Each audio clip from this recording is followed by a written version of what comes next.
गौतम बुद्ध का ज्ञान। गौतम बुद्ध को कैसे मिली ज्ञान? राजा के यहाँ बुद्ध का जन्म हुआ। पिता ने ज्योतिषियों को बुलाकर भविष्य पूछा। उन्होंने कहा, या तो यह सम्राट होगा और या तो यह साधु होगा। एक तरह से देखा जाए तो सच्चा सम्राट भीतर से साधु ही होता है। जब ज्योतिषियों की भविष्यवाणी राजा ने सुनी तो वे घबरा गए कि मेरा बेटा साधु हो जाए, ऐसा ठीक नहीं होगा। राजा ने पूछा, कोई उपाय बताएं, क्योंकि मैं चाहता हूं कि राजा का पुत्र राजा ही बने। ज्योतिषियों ने कहा कि इसका लालन पालन व पूरा जीवन बड़ी सावधानी में बिताना होगा। अर्थात आपका पुत्र सिद्धार्थ कभी किसी बूढ़े व्यक्ति को न देखे, कभी किसी बीमार व्यक्ति को न देखे और कभी किसी मरे हुए व्यक्ति को न देखे। जब तक ऐसा होगा तब तक वे राजा ही बने रहेंगे। अगर ऐसा नहीं हुआ तो वे साधु बन जाएंगे।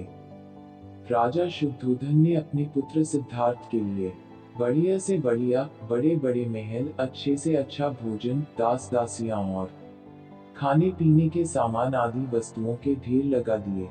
पिता ने पुत्र को सुख सुविधाओं में इतना उलझा दिया कि उसे बाहर का संसार याद ही नहीं आया। शुद्धोधन ने समझ लिया कि अब इतने सुखों के आगे साधु बनने का प्रश्न ही उपस्थित नहीं होता। वे निश्चित हो गए।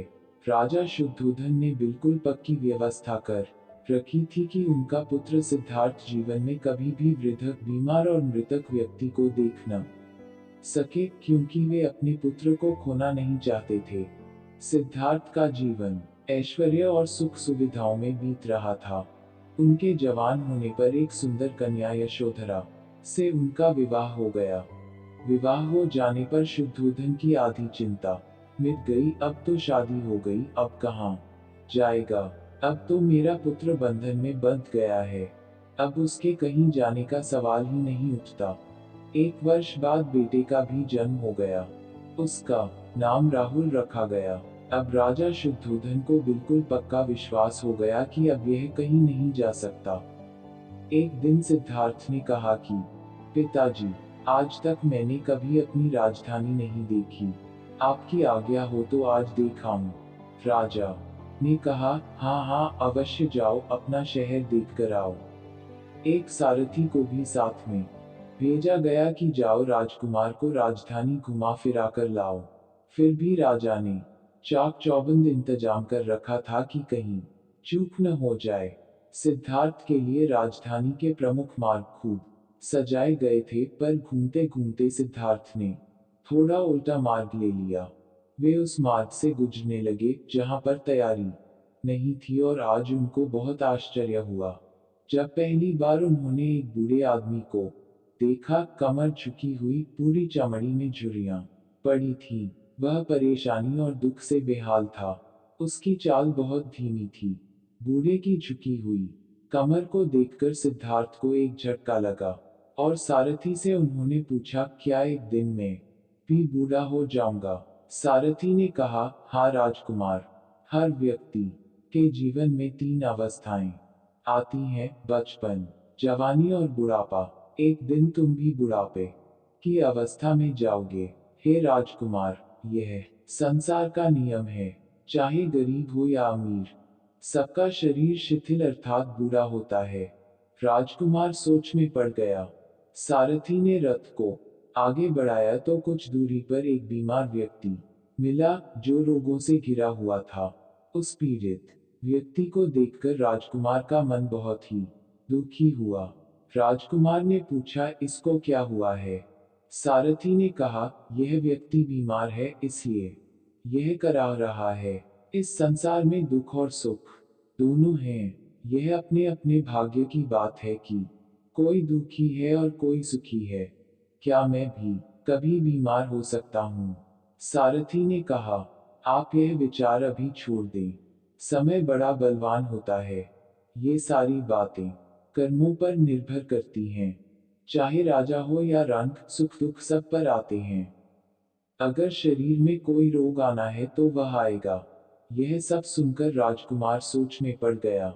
सारथी ने रथ को कुछ आगे बढ़ाया तो सामने से 4 कंधों के ऊपर एक अरथी को जाते हुए देखा। राजकुमार ने ऐसा पहली बार देखा था। उसने सारथी से पूछा, यह क्या है? यह आदमी मर गया है। यह मुर्दा है। जो व्यक्ति मर जाता है उसको बांधकर शमशान भूमि में ले जाते हैं। फिर वहां पर उसे जला दिया जाता है।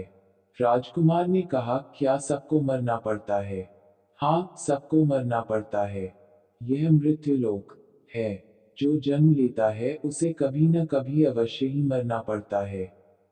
तो इसका मतलब यह हुआ कि ठीक इसी तरह से एक दिन मुझे भी मरना होगा। मेरी देह भी मुर्दा होगी और मुझको भी 4 कंधों पर उठाकर ले जाया जाएगा।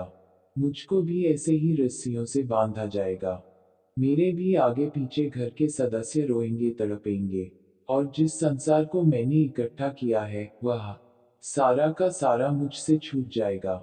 इसका मतलब यह हुआ कि क्या एक दिन मैं भी मर जाऊंगा? क्या एक दिन यशोधरा भी मर जाएगी? क्या एक दिन मेरा राहुल भी मर जाएगा? सारथी ने कहा, हाँ राजकुमार, एक दिन मैं भी मरूंगा, आप भी मरेंगे, यशोधरा भी मरेंगी और राहुल भी मरेगा, क्योंकि यह सब मरने के लिए ही पैदा होते हैं। उस रात सिद्धार्थ सो न सके, सोचने लगे कि क्या संसार में इतना दुख है, रोग है, बुढ़ापा है, और ऐसे में मैं खा पीकर कैसे जी सकता हूँ? नहीं नहीं, ऐसा मुझसे नहीं हो सकता। मुझे खोजना होगा उस तत्व को जो दुख, पीड़ा और शोक से रहित हो, जो भय, भ्रम और भूल से परे हो, जो अनंत आनंद से भरा हो, जिसे पाकर फिर और कुछ पाने की इच्छा न हो।